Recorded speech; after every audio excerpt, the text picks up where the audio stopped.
It was not an insurrection, and we cannot call it that and be truthful. Most importantly, exonerate the many Americans who peacefully protested and never set foot in the Capitol.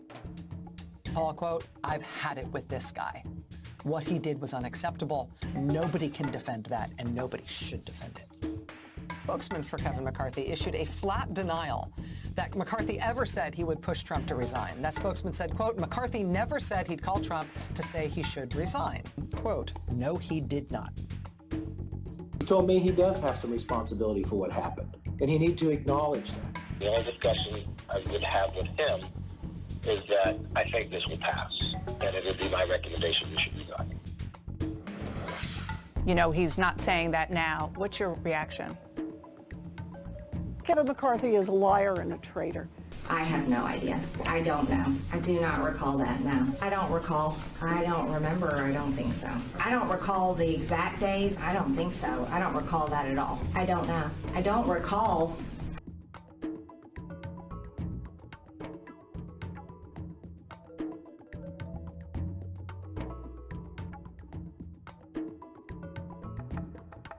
C in RNC doesn't stand for committee, it stands for cult. It's not the Republican National Committee, it's the Republican National Cult. That is the only way you can explain how the grand old party would come to the conclusion that people who engaged in rampant mob violence, urinated, defecated, desecrated the Capitol, brutally beat up police officers, seriously injured more than 140.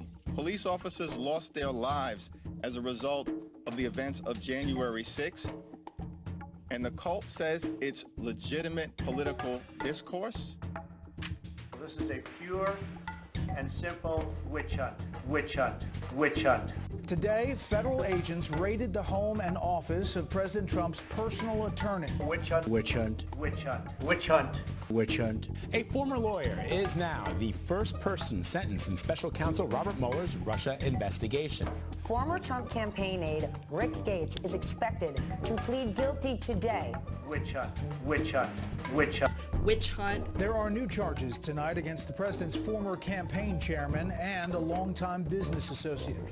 You know, reads and smells like a witch hunt. The strongest evidence yet of possible collusion, with details of how this Trump campaign advisor, 30-year-old George Papadopoulos, worked with suspected Russian agents and then denied it to the FBI. It is nothing more than a witch hunt. It's about the fake electors scheme, the idea that states that actually went for Biden could submit a fake slate of electors to Congress for Trump, so that if Mike Pence refused to certify the results, these fake Trump electors would be on record to flip the election in Trump's favor. On December the 8th, a few weeks after the election, Mike Lee writes to Mark Meadows, Trump White House chief of staff at the time, quote, "If a very small handful of states were to have their legislatures appoint alternative slates of delegates, there could be a path." A month later, he raises his concerns about the way his Senate colleagues have gone about trying to cast doubt on the legitimacy of the election results. Mike Lee wants the president to know that his fake elector scheme has a much better shot of success.